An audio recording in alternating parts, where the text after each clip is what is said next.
This channel primarily deals with Conan content, and the Dreamlands of H.P. Lovecraft are the same lands that in the Hyborian Age were known as Kuth, the Star Girdle. Players of Conan Exiles' Isle of Sipta DLC will know this to be the original home of the horrific Spider of Lang, mighty lizard Bakrug, and the gentle frog folk known as Thunha, or Voiceless Ones, who worship him. In this video, among many other things, we will be going over the fabric of reality in the classic weird fiction universe Conan belongs to, the various different Dreamland universes, and the gods who govern the dreams of Earth. Get comfy and grab a hot drink while we drift off to sleep as we begin. Grimdark. Half off! If you'd like to see my progress as I make new content, enlist today through YouTube memberships or Patreon to become a soldier in the Grimdark Legion. My thanks to the men and women who've already served, whose names are listed here. You keep darkness at an affordable price. In Lovecraft's dream cycle, dreams are inherently tied to the shape of existence itself. All of reality, including the great old ones, are part of the dream of unknowable Azathoth, who is called the blind idiot god and nuclear chaos. In that regard, our reality is by technicality a dreamland.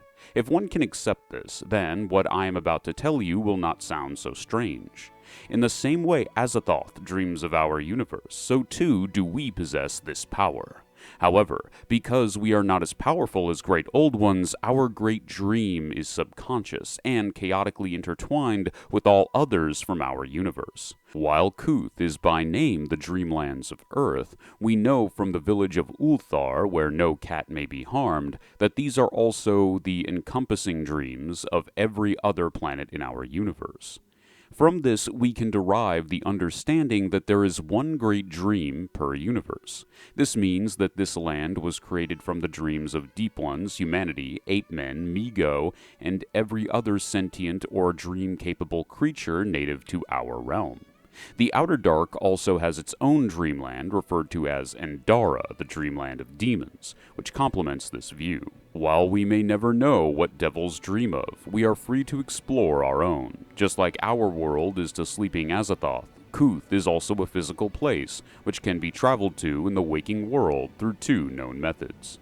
For those who wish to enter the Dreamlands without sleeping, they must find a place in our world where the veil between matter and dream is very thin, in which portals are common. For ghouls, this is an easy thing, as they are seemingly native as a species to the Dreamlands, which contains the first ghoul Yagash.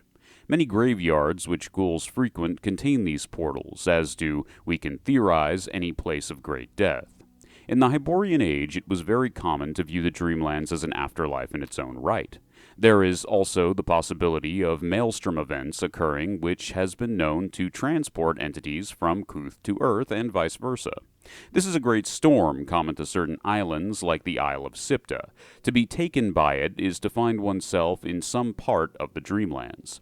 Through sleep, however, a much easier method can be used. Through this method, the physical body stays sleeping, and the soul travels alone. All a lucid dreamer need do is dream of a descending staircase going infinitely downward. This stairway is referred to as the 700 steps of deeper slumber. This will lead you to the gateway known as the Cavern of Flame. It is the home of the two priests who sometimes appear as the same entity with two heads called Nasht and Kamantha. If you choose not to heed their warnings as a human and enter through the gates continuing the stairway, you will eventually come to the Enchanted Wood, which begins your journey into the Dreamlands. However, be warned, the idiot Great Ones who rule the Dreamlands, with authority handed to them by Nyarlathotep and the rest of Azathoth's court of outer gods, have forbidden men from entering. If you would like to know more about these outer gods, please check out our All Gods and Conan series, which has sections dedicated to both Nyarlathotep and many other members of the Court of Azathoth, as well as our ghouls video if you're curious about them, also known as the Outer Gods. As for the greater ones, or great ones, basically think of xenomorphs with tentacles, which are effectively the spawn of Nyarlathotep, which in turn are a living parody likely of the great old ones, who are just really an extension of his will. My theory is that humans have this tendency to conquer, colonize, and bring order to an area, which would ruin the terrorism as a lifestyle nihilistic comedy show Nyarlathotep views the Dreamlands in the current state as. This is all tied to the fact that he genuinely hates his responsibility of watching over the Dreamlands of Earth, but can't stop due to pressure from the other outer gods. This means he feels entitled to cause as much chaos, thus, in his mind, fun, as possible. You have giant talking spiders warring with goatmen over land that might now not even be suitable for growing food the next day. What's not to love for a living nightmare? Another great comparison to the incarnation of Nyarlathotep one might encounter in the Dreamlands would be Sheogorath from the Shivering Isles DLC in the video game Oblivion, both in the fact that he hates his job and also that he governs a realm of madmen. I would love that, especially for people visiting the Dreamlands, because, again, we really need to talk about the next section, which is dream magic. Dream magic can get very overpowering. It's like having psychokinesis as a power.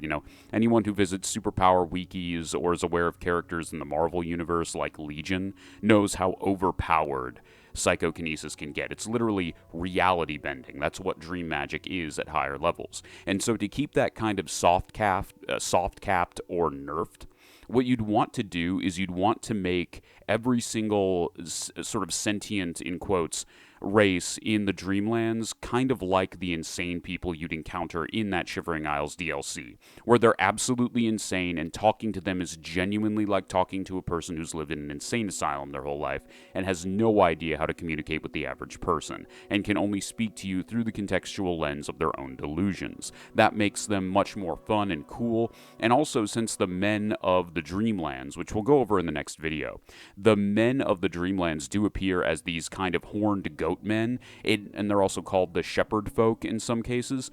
That all adds to the texture and quality of that kind of encounter, where you have to learn to speak crazy to get anything from them. And you also have to show some kind of homage or some kind of fealty to Nyarlathotep in a way, which is satisfactory to them, which you have no idea, literally could be a coin flip. Literally have the DM take out a coin, and if it lands tails, your attempt failed, because you can never predict insanity, and that's beautiful. Speaking of the ever-changing nature of the Dreamlands, let's talk about easily the most powerful form of magic in all of Conan, or the Cthulhu mythos, that would pretty much break the game at higher levels. That would be dream magic. It is effectively the psychokinesis or raw reality warping of both Conan and all other shared universes. While at lower levels it can only be used in the Dreamlands itself, higher level dreamers, according to Randolph Carter, can warp elements of the real world as well, including traveling into the Conan/Cthulhu mythos multiverse. While not as expansive as the multiverse of other universes, The Gate with the Silver Key outlines a clear and simple multiple timeline system in which similar events occur, but at different times. While for Randolph Carter, this was visiting an alternate version of himself that was 6 years old, 100 years before he was born, for us, this would be like going to the cinematic universe of Conan, where Cole's stories were handled by the Arnold Conan, and Conan's stories were handled by the Kevin Sorbo Cole. The events still happen in a cosmic tying of fate, but at different times relative to human perception of this fluid, broken thing we call reality. I also like to imagine an alternate universe where the Serpent Men just kind of won, but the Serpent Men of that alternate universe are basically like, there's a Conan Serpent Man, and they hate magic, and they're basically just us. If we fuse dream magic with even the mildest of blessings from great old ones like Cthulhu, who is known to make many of his followers ageless, we're talking about magic users who might start off as the weakest of the weak, but near the end of their career as a dreamer are walking magical nukes of power. If humans are like irrelevant microscopic organisms to the outer gods, banning men from entering the Dreamlands, thus learning this magic, is the equivalent of good hygiene so that we don't become a deadly disease on their doorstep. Now that we've established the what, who, and how of the Dreamlands, let's finally go over where, as we study the 7 regions of Kuth in our following videos in this series, the Star Girdle, including some theory crafting on Endara. Be sure to tune in next time when we start going over locations in this strange land. As always, thank you for watching. Without you, these videos would be impossible. Thank you again, and have a lovely night. Don't let the zoogs bite.